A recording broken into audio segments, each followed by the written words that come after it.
नमस्कार दोस्तों, आपका आपके YouTube चैनल देसी स्टोरीवर्स पर फिर से स्वागत है एक नई वीडियो के साथ। तो चलो शुरू करें। दिसंबर की आखिरी रात थी। बिहार के कैमूर जिले के सुदूर इलाके में ठंड सिर्फ एक मौसम नहीं बल्कि एक सजा बनकर उतरती थी। हवा में नमी इतनी ज्यादा थी कि सांस लेने पर फेफड़ों में बर्फ जमने का एहसास होता था। शंकर, जो एक डॉक्यूमेंट्री फिल्म निर्माता था और लोक कथाओं पर शोध कर रहा था, अपनी पुरानी जिप्सी गाड़ी में अकेला सफर कर रहा था। उसकी मंजिल थी बैरागी टोला, एक ऐसा गांव जो नक्शों पर मुश्किल से दिखता था, लेकिन आसपास के 50 गांव के लोग उस नाम को जुबान पर लाने से भी डरते थे। कहा जाता था कि वहां पूस के महीने में इंसान नहीं बल्कि कोहरा राज करता है। रात के करीब 10 बज चुके थे। सड़क जो पहले पक्की थी अब कच्ची और पथरीली हो चुकी थी। जिप्सी की हेडलाइट्स अंधेरे को चीरने की नाकाम कोशिश कर रही थीं। अचानक गाड़ी का इंजन एक झटके के साथ बंद हो गया। सन्नाटा इतना गहरा था कि इंजन बंद होते ही शंकर को अपने कानों में साए साए की आवाज सुनाई देने लगी। शंकर ने गाड़ी स्टार्ट करने की कोशिश की, लेकिन वो गुर्र गुर्र करके मर गई। उसने झल्लाते हुए डैशबोर्ड पर हाथ मारा और बाहर निकला। बाहर निकलते ही ठंड ने उसे किसी अदृश्य चादर की तरह लपेट लिया। कोहरा इतना घना था कि उसे अपनी गाड़ी का बोनट भी साफ नहीं दिख रहा था। यह साधारण कोहरा नहीं था, इसमें एक अजीब सी गंध थी, जैसे गीली मिट्टी में किसी ने तांबा या पुराना खून मिला दिया हो। मोबाइल नेटवर्क चेक किया, नो सर्विस। बढ़िया, शंकर बड़बड़ाया। उसने अपनी भारी टॉर्च निकाली और बोनट खोला। सब कुछ ठीक लग रहा था, फिर भी गाड़ी एकदम ठप थी। तभी उसने महसूस किया कि वो अकेला नहीं है। सड़क के किनारे जहां घनी झाड़ियां थीं, वहां से सूखे पत्तों के टूटने की आवाज आई। Crunch crunch. शंकर ने टॉर्च उस तरफ घुमाई। रोशनी धुंध में फैल गई, पर कुछ साफ नहीं दिखा। कौन है वहां? शंकर ने आवाज लगाई। कोई जवाब नहीं आया, बस हवा की सरसराहट थी जो किसी के रोने जैसी लग रही थी। शंकर वापस गाड़ी में बैठने ही वाला था कि उसे कुछ दूरी पर धुंध के बीच एक मध्यम सी लाल रोशनी दिखाई दी, जैसे कोई लालटेन लेकर खड़ा हो। उम्मीद की एक किरण जगी, शायद कोई गांव वाला हो जो मदद कर सके। शंकर ने गाड़ी लॉक की, अपनी जैकेट को कसकर बंद किया और उस रोशनी की तरफ बढ़ा। सड़क छोड़कर वो खेत की पगडंडी पर उतर गया। मिट्टी गीली और दलदली थी। हर कदम पर उसके भारी जूते जमीन में धंस रहे थे। वो लाल रोशनी कभी पास लगती, कभी दूर, जैसे वो उसका मजाक उड़ा रही हो। करीब 15 मिनट चलने के बाद शंकर को एहसास हुआ कि वो रास्ता भटक चुका है। पीछे मुड़कर देखा तो गाड़ी की हेडलाइट्स जो उसने जलती छोड़ दी थीं, अब नहीं दिख रही थीं। चारों तरफ सिर्फ सफेद जानलेवा धुंध थी। भाई साहब रुकिए, शंकर चिल्लाया। इस बार वो रोशनी रुक गई। शंकर तेजी से आगे बढ़ा। जब वो करीब पहुंचा तो देखा कि एक बूढ़ा आदमी, जिसके शरीर पर सिर्फ एक फटी हुई धोती और कंधे पर एक काला कंबल था, हाथ में लालटेन लिए खड़ा है। उसका चेहरा झुर्रियों से भरा हुआ था और उसकी आंखें सफेद मोतियाबिंद से पूरी तरह ढकी हुई थी। वो अंधा लग रहा था। बाबा, मेरी गाड़ी खराब हो गई है, बैरागी टोला जाने का रास्ता यही है? शंकर ने हांफते हुए पूछा। बूढ़े ने कोई जवाब नहीं दिया, बस अपनी गर्दन धीरे से, बहुत धीरे से दाईं ओर झुकाई। फिर उसने अपना हाथ आगे किया, अंधेरे में एक दिशा की तरफ इशारा करते हुए। उसके हाथ के नाखून काले और असामान्य रूप से लंबे थे, जैसे जानवर के पंजे हों। उस तरफ? शंकर ने पूछा। बूढ़ा आदमी बोला, लेकिन उसके होंठ नहीं हिले। आवाज उसके गले के अंदर से या शायद उसके पेट से आ रही थी। आवाज ऐसी थी जैसे सूखे पत्तों को मसला जा रहा हो। बैरागी टोला, जो जाता है वो वापस नहीं आता बाबू। शंकर एक तर्कसंगत व्यक्ति था, भूत प्रेत में नहीं मानता था, लेकिन उस आवाज ने उसकी रीढ़ की हड्डी में सिहरन दौड़ा दी। मैं वहां रिसर्च करने आया हूं, कोई रुकने की जगह मिलेगी? बूढ़े ने अचानक मुस्कुराना शुरू कर दिया। उसकी मुस्कुराहट कुछ ज्यादा ही चौड़ी थी, कानों तक फैली हुई, और उसके दांत, वे सब के सब काले और सड़े हुए थे। जगह, बहुत जगह है, आओ मेरे पीछे। बूढ़ा लालटेन लेकर आगे बढ़ गया। शंकर के पास और कोई चारा नहीं था, वो उसके पीछे चलने लगा।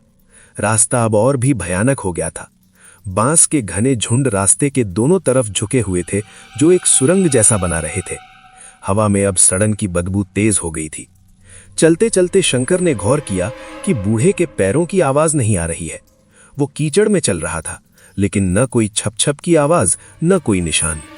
शंकर ने टॉर्च नीचे की। उसके दिल की धड़कन रुक गई। बूढ़ा जमीन पर चल नहीं रहा था, वो जमीन से लगभग 2 इंच ऊपर हवा में तैर रहा था। शंकर का दिमाग सुन्न पड़ गया। वो रुक गया। भागने का ख्याल आया, लेकिन भागेगा कहां? चारों तरफ सिर्फ कोहरा था। रुक क्यों गए बाबू? बूढ़े ने बिना पीछे मुड़े पूछा। उसकी गर्दन 180 डिग्री घूम गई और उसने शंकर को देखा।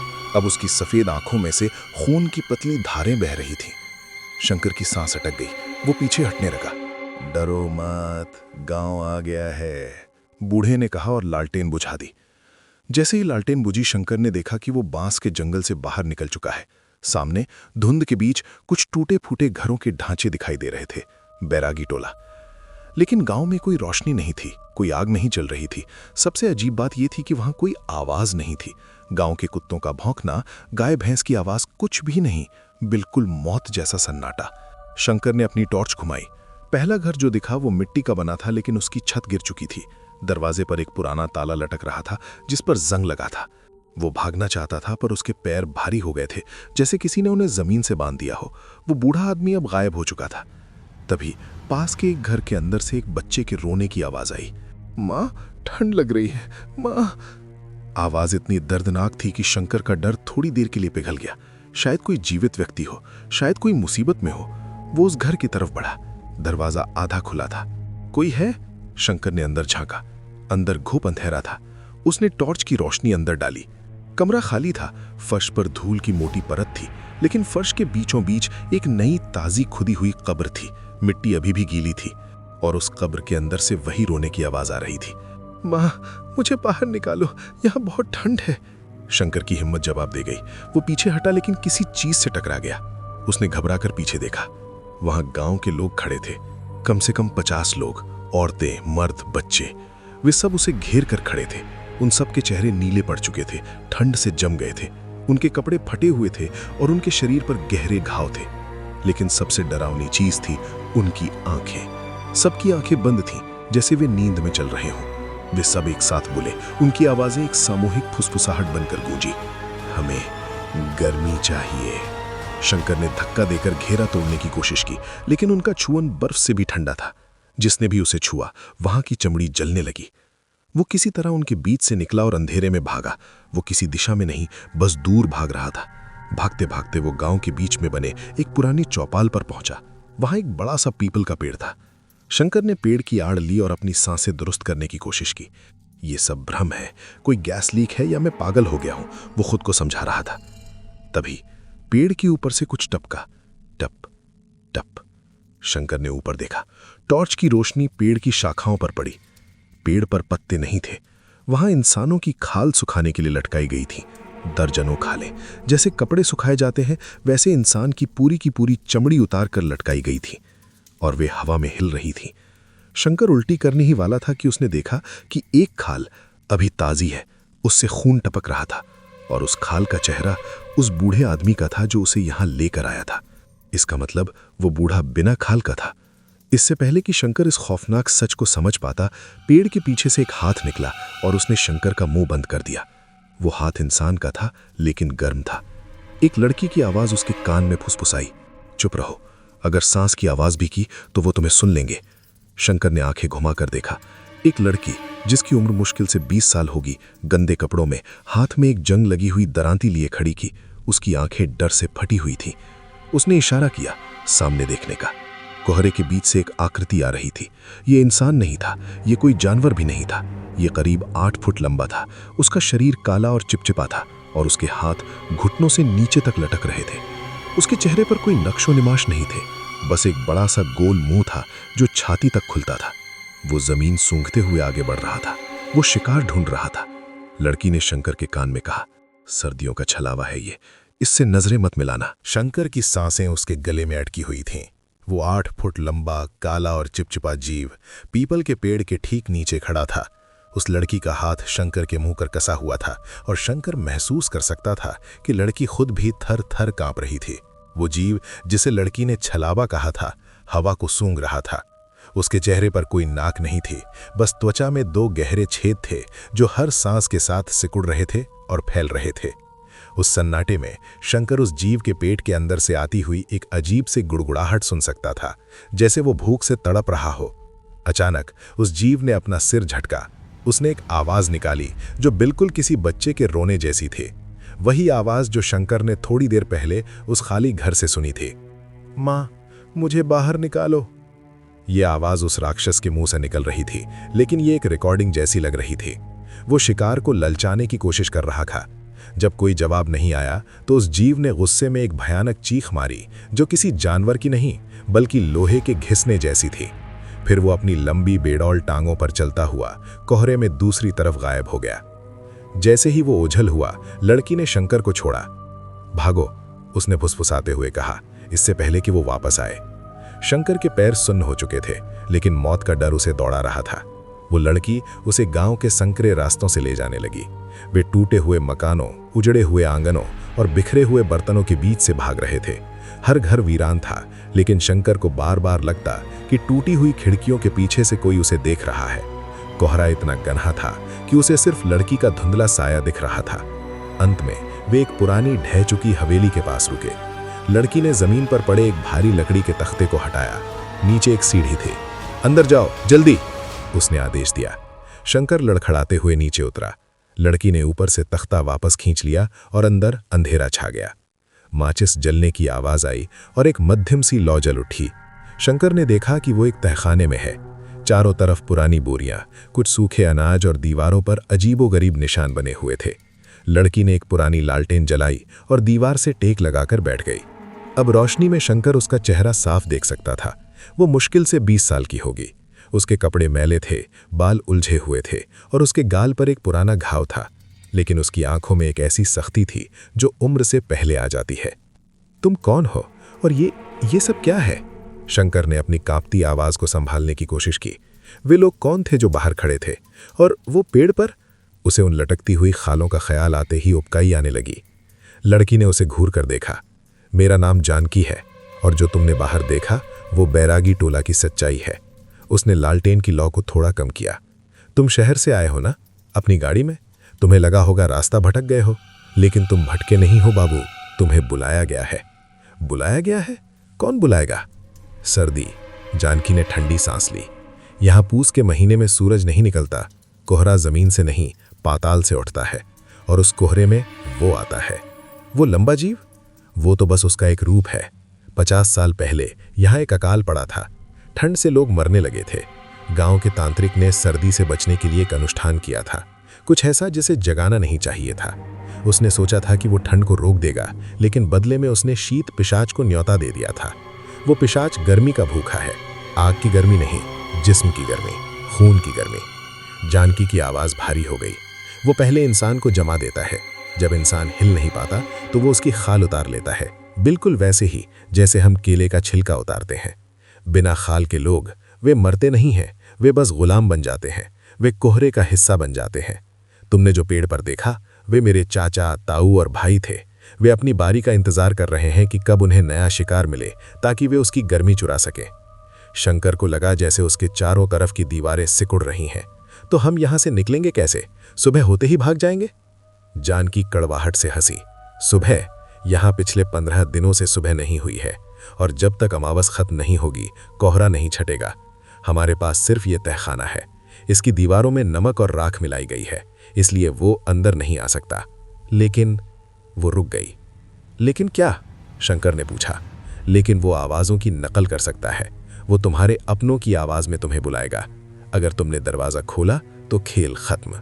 तभी ऊपर लकड़ी के तख्ते पर किसी ने दस्तक दी। ठक ठक ठक। शंकर और जानकी दोनों की नजरें ऊपर छत की ओर जम गई। सन्नाटा इतना गहरा था कि लालटेन की लौ की आवाज भी सुनाई दे रही थी। फिर एक आवाज आई। ये आवाज जानकी की थी, बिल्कुल हूबहू जानकी की आवाज। बाबू, दरवाजा खोल दो, मैं बाहर रह गई हूं। अंदर जो लड़की है वो छलावा है। शंकर का दिमाग घूम गया। उसने अपने सामने बैठी जानकी को देखा। जानकी ने अपनी उंगली अपने होठों पर रखी और सिर हिलाया। नहीं। ऊपर से आवाज फिर आई, लेकिन इस बार वो शंकर के पिता की आवाज थी, जिनका देहांत 10 साल पहले हो चुका था। शंकर बेटा, बहुत ठंड है बाहर, दरवाजा खोल दे, देख तेरा पापा आया है। शंकर की आंखों में आंसू आ गए। यह असंभव था, लेकिन आवाज में वही दर्द, वही अपनापन था। उसका हाथ अनजाने में ऊपर की ओर उठा। वो मंत्रमुग्ध सा हो गया था। जानकी ने झपटकर उसका हाथ पकड़ लिया। मत सुनो, वो फुसफुसाई, वो तुम्हारे दिमाग के साथ खेल रहा है। तभी ऊपर का भारी लकड़ी का तख्ता जोर से हिलने लगा। कोई उसे पूरी ताकत से तोड़ने की कोशिश कर रहा था। दरारों से धूल नीचे गिरने लगी। धड़ाम धड़ाम। वो जानता है हम यहां हैं, जानकी ने डरी हुई आवाज में कहा। नमक की दीवारें उसे रोक सकती हैं, लेकिन उसके गुलामों को नहीं। अचानक तख्ते के बीच में एक दरार पड़ी और एक हाथ अंदर घुस आया। वो हाथ नीला पड़ा हुआ था। उसकी उंगलियों के नाखून नहीं थे और उस हाथ से खून नहीं बल्कि पानी टपक रहा था। वो हाथ पागलों की तरह कुंडी टटोलने लगा। शंकर ने पास पड़ा एक लोहे की रॉड उठाया। पीछे हटो, वो चिल्लाया और उसने पूरी ताकत से उस हाथ पर वार किया। हड्डी टूटने की कड़क आवाज आई, लेकिन बाहर से कोई चीख नहीं निकली। बस एक ठंडी बेजान हंसी सुनाई दी। गर्माहट मिल गई। तख्ता अब टूटने ही वाला था।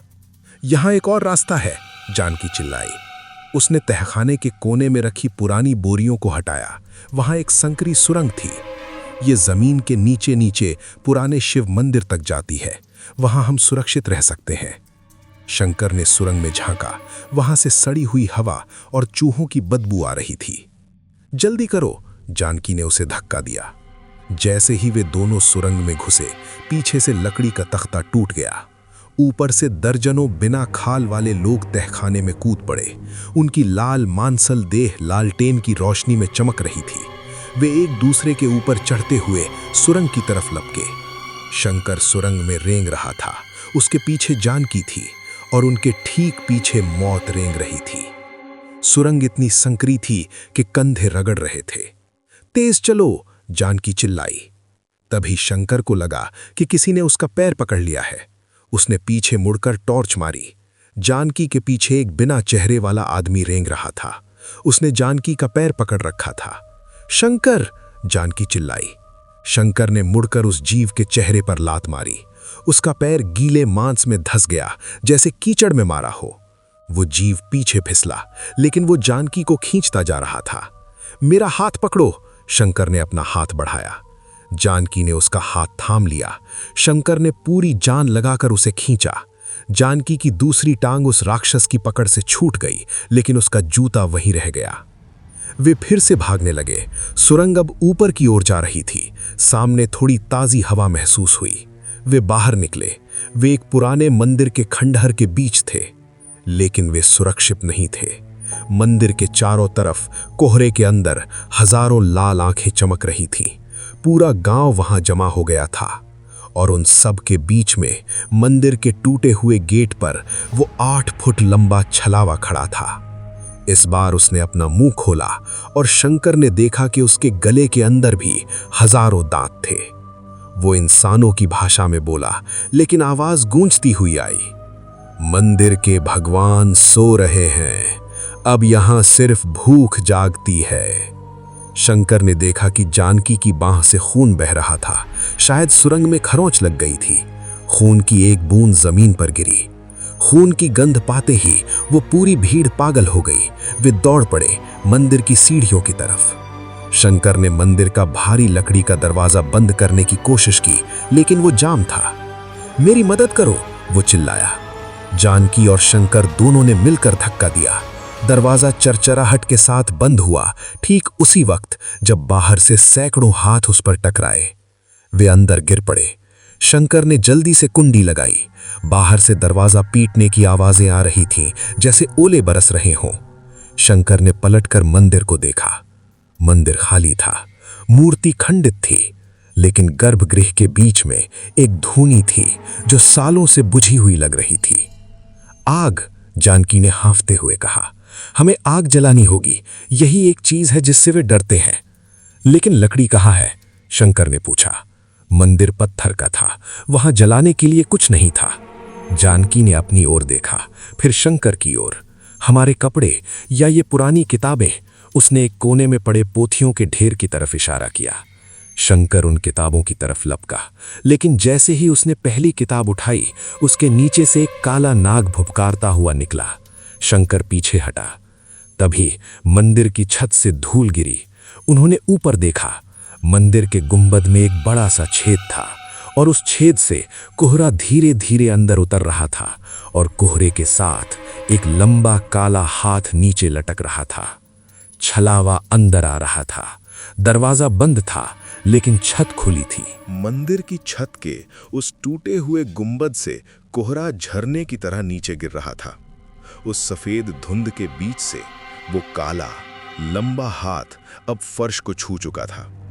जैसे ही उस हाथ की उंगलियों ने मंदिर के पत्थरों को स्पर्श किया, एक चटकने की आवाज आई।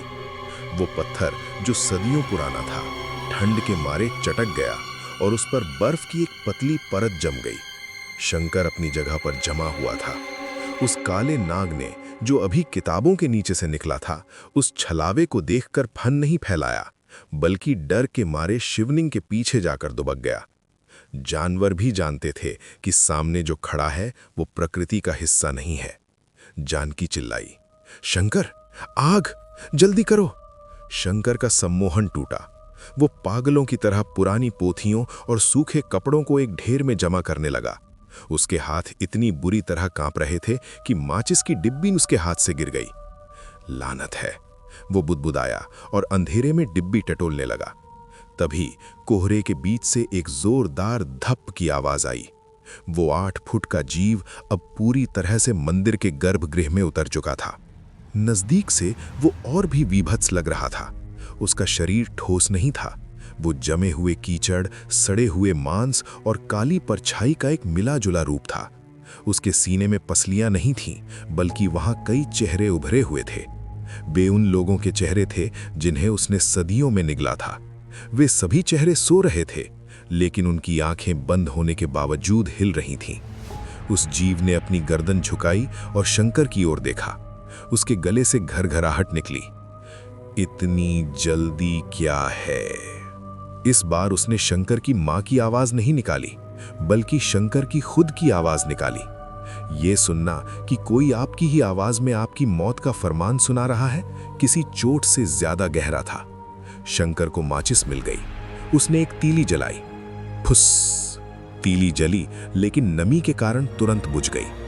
राक्षस ने एक कदम आगे बढ़ाया। उसके पैर जहां पड़ते वहां जमीन काली पड़ जाती। जलाओ इसे! जानकी अपनी दरांती लेकर उस राक्षस के सामने खड़ी हो गई। वो जानती थी कि वो उसका मुकाबला नहीं कर सकती, लेकिन वो शंकर को समय देना चाहती थी। छलावे ने अपना लंबा हाथ जानकी की तरफ बढ़ाया। जानकी ने पूरी ताकत से दरांती चलाई। लोहे की दरांती उस राक्षस के हाथ में धसी, लेकिन कोई खून नहीं निकला। इसके बजाय दरांती ही ठंडी होकर कांच की तरह टूट गई। राक्षस ने जानकी का गला पकड़ लिया और उसे हवा में उठा दिया। नहीं! शंकर चिल्लाया। उसने दूसरी तीली जलाई। इस बार उसने कांपते हाथों को अपने जैकेट से ढक लिया ताकि हवा न लगे। तीली जल उठी। उसने तुरंत उसे पुरानी किताबों के पन्नों में लगा दिया। कागज सूखे थे और शायद उन पर तेल लगा हुआ था। आग ने तुरंत पकड़ बना ली। धड़क! पीली और नीली लपटें उठने लगीं। जैसे ही आग की गर्मी फैली, वो राक्षस चीखा। उसकी चीख इतनी तेज और नुकीली थी कि शंकर के कान से खून बहने लगा। उस जीव ने जानकी को जमीन पर पटक दिया और पीछे हटा। आग की रोशनी उसके काले शरीर को जला रही थी, जैसे मक्खन गरम तवे पर पिघलता है। उसके शरीर से काला धुआं निकलने लगा, जिसमें सड़े हुए मांस की बदबू थी। लेकिन खतरा अभी टला नहीं था। मंदिर के बाहर का दरवाजा अब जवाब दे रहा था। बाहर खड़े बिना खाल वाले गुलामों को अंदर की आग की गंध आ गई थी। वे उन्मादी हो गए थे। कड़कड़कड़, धड़ाम! दरवाजे की लकड़ी टूट गई। दर्जनों लाल मांसल शरीर एक दूसरे के ऊपर चढ़ते हुए मंदिर के अंदर घुस आए। वे आग से डरते थे, लेकिन अपने मालिक यानी छलावे का हुक्म उनके लिए आग के डर से बड़ा था। वे अंदर आ रहे हैं! जानकी खांसते हुए उठी। उसका गला नीला पड़ चुका था। शंकर ने देखा कि आग बुझने लगी थी। किताबें बहुत पुरानी थीं और जल्दी राख बन रही थीं। आग को ईंधन चाहिए! शंकर चिल्लाया। कुछ और डालो इसमें। लेकिन मंदिर खाली था, वहां कुछ नहीं था। छलावे ने ये देख लिया। वो समझ गया कि आग कमजोर पड़ रही है। वो फिर से आगे बढ़ने लगा और उसके पीछे उसकी पूरी सेना थी। वे धीरे धीरे शंकर और जानकी को घेर रहे थे। ठंड फिर से बढ़ने लगी। आग की लपटें छोटी होती जा रही थीं। शंकर ने अपनी भारी जैकेट उतारी और आग में झोंक दी। आग थोड़ी भड़की, लेकिन ये काफी नहीं था। जानकी ने शंकर की आंखों में देखा। उसकी आंखों में अब डर नहीं था, एक अजीब सी शांति थी। ये आग ऐसे नहीं जलेगी बाबू, जानकी बोली। दादा कहते थे शीत पिशाच को हराने के लिए प्राण अग्नि चाहिए। इससे पहले कि शंकर कुछ समझ पाता, जानकी ने जमीन पर पड़ी अपनी टूटी हुई दराती का एक नुकीला टुकड़ा उठाया। तुम जिंदा रहना और दुनिया को बताना कि बैरागी टोला में क्या होता है, जानकी ने कहा। जानकी, नहीं, तुम क्या कर रही हो? शंकर उसकी तरफ लपका। लेकिन जानकी ने वो टुकड़ा अपनी हथेली पर नहीं बल्कि अपनी छाती पर मारा और खून की एक धार सीधे उस मरती हुई आग पर छिड़क दी। जैसे ही ताजा गर्म खून उस पवित्र और शापित आग पर गिरा, एक चमत्कार हुआ। आग बुझी नहीं, वो एक विस्फोट कर गई। लपटें पीली से एकदम सफेद हो गईं। वो आग अब छत तक ऊंची उठ रही थी। उस सफेद आग में इतनी भीषण गर्मी थी कि मंदिर के पत्थर लाल होकर चमकने लगे। राक्षस के मुंह से एक आखिरी गगनभेदी चीख निकली। वो सफेद आग उसे जला नहीं रही थी, उसे मिटा रही थी। उसका काला चिपचिपा शरीर भाप बनकर उड़ने लगा। उसके सीने पर बने हुए सैकड़ों चेहरे भी दर्द से चिल्लाए और फिर धुएं में विलीन हो गए। गुलामों की सेना जो दरवाजे पर खड़ी थी, इस पवित्र गर्मी को बर्दाश्त नहीं कर सकी। वे सब के सब एक झटके में राख के ढेर में बदल गए और जमीन पर बिखर गए। विस्फोट इतना तेज था कि शंकर पीछे दीवार से जा टकराया और उसका सिर पत्थर से लगा। उसकी आंखों के सामने अंधेरा छा गया। आखिरी चीज जो उसने देखी वो थी आग के बीच खड़ी जानकी की धुंधली परछाई, जो अब आग का ही हिस्सा लग रही थी। और फिर सब कुछ शांत हो गया। जब शंकर की आंख खुली तो उसे लगा कि वो मर चुका है, लेकिन फिर उसने पक्षियों की चहचहाहट सुनी। उसने धीरे से अपनी आंखें खोली। वो मंदिर के खंडहर में पड़ा था। छत का टूटा हुआ गुंबद अब भी वहीं था, लेकिन वहां से कोहरा नहीं बल्कि सुबह की सुनहरी धूप अंदर आ रही थी। शंकर दर्द से कराहते हुए उठा। मंदिर खाली था। राख, चारों तरफ राख बिखरी हुई थी। दीवारों पर जलने के काले निशान थे। जानकी, शंकर की आवाज सूखी और फटी हुई थी। कोई जवाब नहीं आया। जहां आग जली थी अब वहां सिर्फ काली राख का ढेर था। शंकर लड़खड़ाते हुए वहां गया। राख के बीच में उसे कुछ चमकता हुआ दिखा। उसने उसे उठाया। वो जानकी की दरांती का वही टूटा हुआ टुकड़ा था, लेकिन अब उस पर जंग नहीं था। वो चांदी की तरह चमक रहा था, जैसे आग ने उसे पवित्र कर दिया हो। शंकर भारी कदमों से मंदिर के बाहर निकला। गांव बदल चुका था। वो घना जानलेवा कोहरा गायब हो चुका था। बैरागी टोला अब बस एक साधारण उजड़ा हुआ खंडहर लग रहा था। कोई भूत नहीं, कोई लाल आंखें नहीं। धूप खिली हुई थी।